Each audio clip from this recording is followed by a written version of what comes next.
डाकोर के रामदास जी तो द्वारिकाधीश जाते थे, पूरी रात कीर्तन करते थे, फिर वापस आते थे। भगवान रीझ गए थे उनसे और भगवान ने कहा हमको लिवा चलो अपने घर।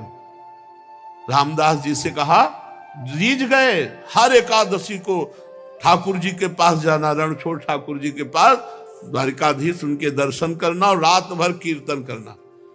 एक दिन ठाकुर जी ने कहा अगली बार अब गाड़ी लेके आना और हम तुम्हारे साथ चलेंगे। तो उनका प्रभु हमारे साथ चलोगे? आप बूढ़ा शरीर है हमारा, आपका तो नौ किशोर हो, हम कैसे गाड़ी में ले पाएंगे और बाहर ताला लग जाता है। बोले पीछे की खिड़की हम खोल देंगे और तुम्हारे लिए हम फूल जैसे हो जाएंगे।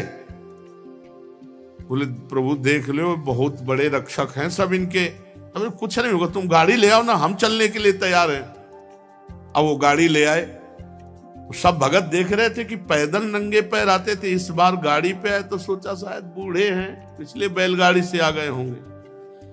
अब भगवान पूरी प्लानिंग बता दिए थे, तो मंदिर के पीछे गए, खिड़की खोल के ठाकुर जी पूरा श्रृंगार सब पहने।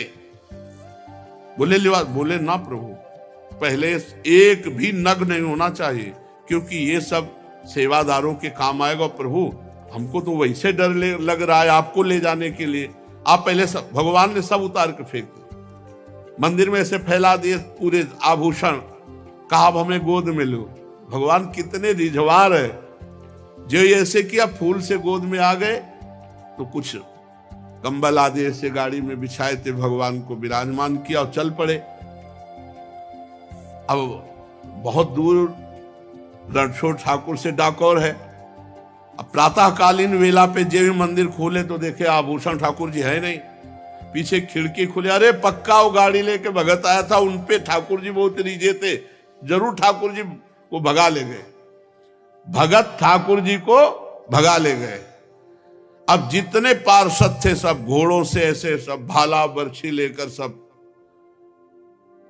अरे वो जा रहा है वो जा रहा है। रामदास जी ने कहा प्रभु आ गए हम। तो बोले देखो ये छोटी सी तलैया थी जल की, बोले इसमें हमको छिपा दो जल में, और जल्दी से छिपा दिए। तो उन्होंने मतलब ऐसा देखा, कहा ठाकुर जी भालों से मारा, बूढ़े रामदास भगत को भालों से मारा। उधर जब तालाब की तरफ देखा तो खून खून खून, दौड़ करके तो देखा ठाकुर जी के शरीर में भाले लगे हुए और खून। ठाकुर जी ने कहा तुम जैसे निर्दयों के साथ हम नहीं चलेंगे, हम रामदास जी के साथ जाएंगे। उनका प्रभु आप हमारा जीवन हो, जीवन ही आपसे चलता है। बोले हाँ यही बात तो है ना कि हमसे जीवन चलता है, रामदास हमारे तौल भर सोना दे देंगे तुम्हें, ठीक है? बोले हाँ ठीक है, राजी हो गए।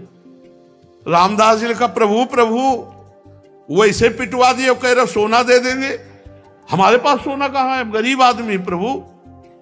भगवान ने कहा ले चलो पहले डाकोर। अब पीछे वो सब भाला बर्छी लिए घोड़े पे सवार, वहां ठाकुर जी पहुंचे। बोले तराजू लाओ, एक तरफ ठाकुर जी को विराजमान कहो, ए रामदास चढ़ाओ सोना। ठाकुर जी से कहा महाराज, तो बोले एक छोटी सी नथ है ना तुम्हारी पत्नी की, वो हिले उतले में हम तौल जाएंगे, उतले में हम तौल जाएंगे। एक छोटी सी नथ, छोटी सी पतली बारी, उतना ही था। भगवान को सब पता है, जो इधर है सो भगवान टंग गए। वो बोले देखो ऐसे सोना तो ज्यादा है पर ले जाओ तो भगवान ने कहा देखो सोना तो ज्यादा है पर रामदास उदार आदमी है, दे देंगे, दे दो भाई। अरे बोले प्रभु, तो भगवान ने कहा देखो हम जाने वाले तो नहीं, अपना स्वरूप दूसरा प्रकट किया। बोले इसे ले जाओ। आज भी जो भगवान रामदास जी के यहाँ विराजमान है वो ठाकुर, आज भी पट्टी बंधती ठाकुर जी की, आज भी पट्टी बंधती है। भगत के ऊपर प्रहार किया तो आज भी भगवान के घाव और पट्टी बंधती है। तो एकादशी व्रत ऐसा जैसे रामदास जी रहते थे। पूज्य श्री मथुरा दास जी भक्तमाली जी थे, एकादशी को चर्चा नहीं करते थे, रोज चर्चा होती थी पर एकादशी को निर्जला रहते थे, दशमी से छोड़ देते थे भोजन पानी, एकादशी के दिन एक बूंद पानी नहीं, और द्वादशी को परायण इसलिए बोलने में भी सावधान, और वयोवृद्ध अवस्था तक